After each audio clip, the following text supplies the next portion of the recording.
Hello everyone, I am Abir. Today I will talk about an important topic in microeconomics, utility and choice. Before we start, let us review what we will be learning today. The first one is cardinal versus ordinal utility. Second will be total utility and marginal utility. Third one is relationship between total utility and marginal utility. And the last one is law of diminishing marginal utility. So let's start with utility and choice. So what is utility? Utility simply means the satisfaction or pleasure that a consumer gets from consuming goods and services. Since our income is limited, we cannot buy everything we want, so we have to make choices. Economics studies how consumers make these choices to maximize their satisfaction. Utility is a key concept because it helps us understand consumer behavior. When people make decisions about what to buy, they are guided by the satisfaction they expect to receive. For example, when you choose to buy a cold drink on a hot day, you are expecting satisfaction or utility from it. So, the main concept of is utility refers to one satisfying power of a commodity. We measure utility in terms of utils. Utils is imaginary or abstract units. Is because we cannot observe any interpersonal comparison here. And utility differs from person to person, time to time, and place to place. Then on to our next topic is cardinal versus ordinal utility. Now, let's look at two different way economists study utility, which are cardinal utility and ordinal utility. The cardinal utility approach assumes that utility can be measured in exact numbers called utils. For example, if eating one apple gives you 10 utils of satisfaction and eating two apples gives you 18 utils, then we can say that two apples gives you 8 more utils than one. On the other hand, the ordinal utility approach says that utility cannot be measured in numbers, but it can be ranked. For example, a person may prefer tea to coffee and coffee to juice, but we don't know exactly by how much. Modern economics generally accepts the ordinal approach because satisfaction is subjective and cannot be measured like weight or height. Here you can see some differences between cardinal utility and ordinal utility, and we have already discussed this. Now, let's discuss total utility and marginal utility. Total utility or TU is the overall satisfaction a person gets from consuming a certain quantity of good. For example, you are eating chocolates. The first chocolate unit of chocolate you eat gives you 10 satisfaction. The second unit will give you 8 and third unit will give you 6. So the total satisfaction you get from 3 chocolates is 24 utils. On the other hand, marginal utility or MU is the extra satisfaction a person gets from consuming one more unit of a good.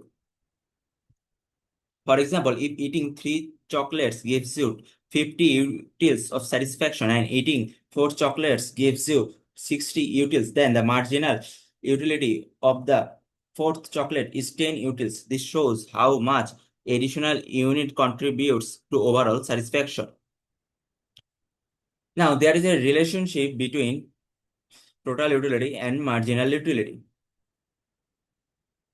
First, let us look at the data schedule and a graph here. As you can see on the data schedule, there the more unit of the good we consume, the total utility is increasing up to a certain point. This happens until the marginal utility becomes zero. So let us discuss and whether an important relationship between total utility and marginal utility. As long as marginal utility is positive, total utility will continue to increase, but at decreasing rate. When marginal utility falls to zero, total utility reaches its maximum point. And if marginal utility becomes negative, then total utility will actually starts to decrease. This relationship is often shown on a graph. Total utility rises at first, then flattens, when marginal utility reaches zero and eventually declines when marginal utility is negative. Now, let us discuss our last topic, law of diminishing marginal utility. One of the most important principles in economics is the law of diminishing marginal utility. It states that as a consumer consumes more and more units of a good, the additional satisfaction from each new unit will decrease. Let me give a simple example. The first slice of pizza tastes amazing. The second slice is still good, but not as exciting.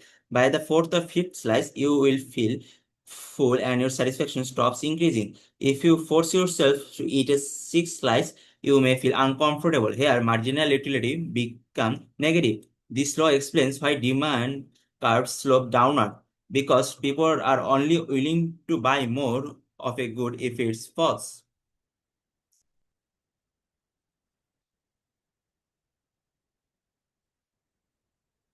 The law of diminishing marginal utility has some assumptions.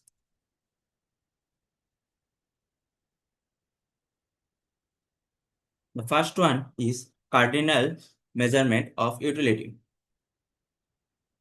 The cardinal measurement of utility is the idea that can be measured in exact numerical terms, just like weight or length. In this approach, utility is expressed in imaginary unit called utils. For example, eating one apple gives 10 utils of satisfaction. Eating two apples gives 18 utils. This means we can calculate and compare utilities in absolute number. In summary, we can say that cardinal measurement of utility assumes satisfaction can be measured in absolute numbers, which is utils. It is useful for explaining consumer behavior, but unrealistic in practice. Then we have monetary measurement of utility.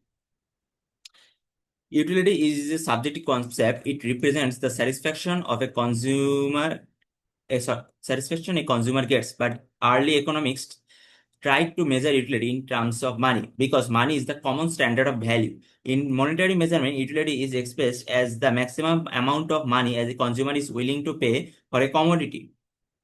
So, suppose you are willing to pay 100 taka for a concert ticket, which means your utility is 100 taka.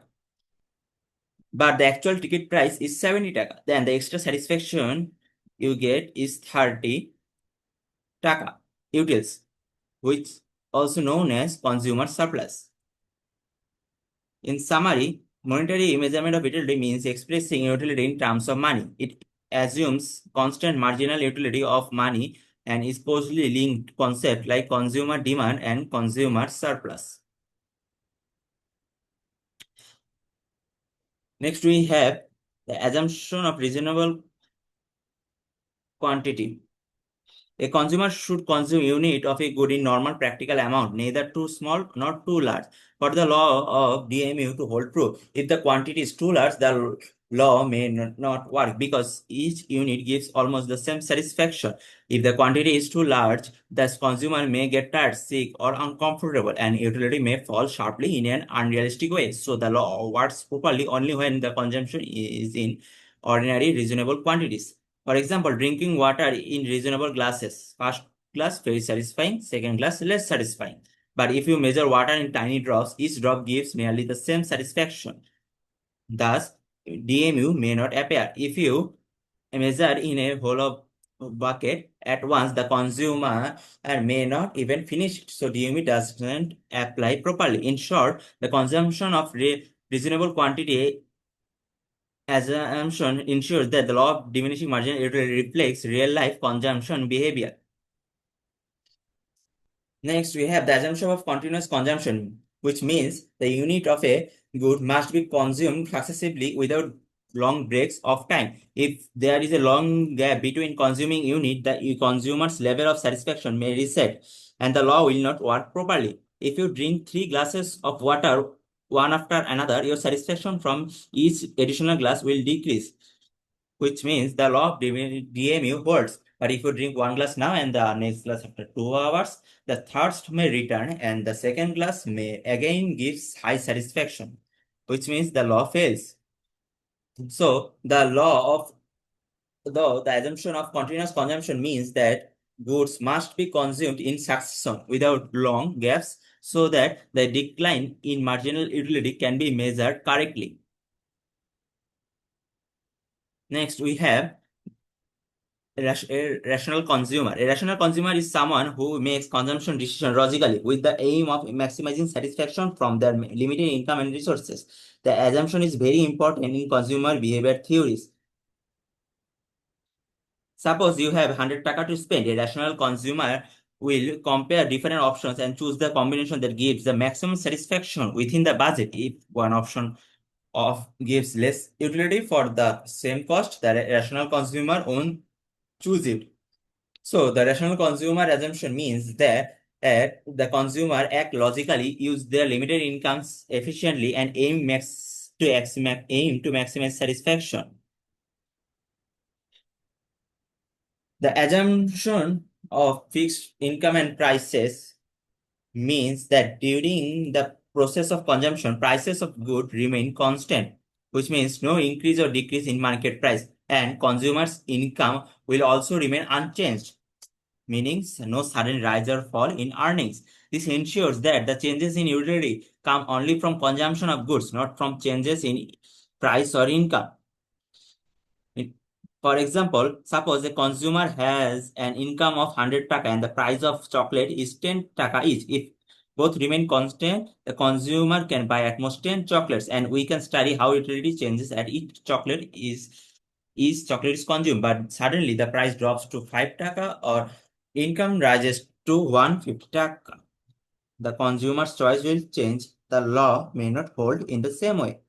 Hence, the assumption of fixed income and prices ensure that the analysis of utility and consumer behavior is done in a stable environment, focusing only on satisfaction gained from consumption.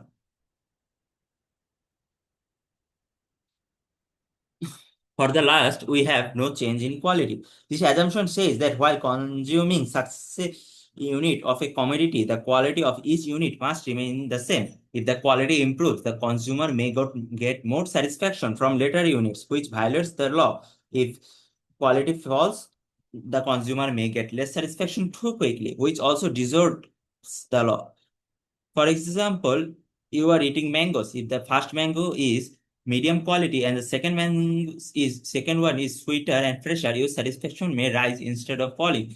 And if the second mango is spoiled, your satisfaction may drop suddenly. In both cases, the normal diminishing pattern of utility does not appear. So, for DMU to hold, every unit consumed must be identical in quality, size, and taste. Therefore, the assumption of no change in quality means that all units consumed must be the same quality. If quality changes, the law of diminishing marginal utility may not work properly. So that's all from me today. I hope you liked my video and understood all of the topics today. If you have any questions regarding my today's topics, leave your question in the comment section. Oh, thank you for everything.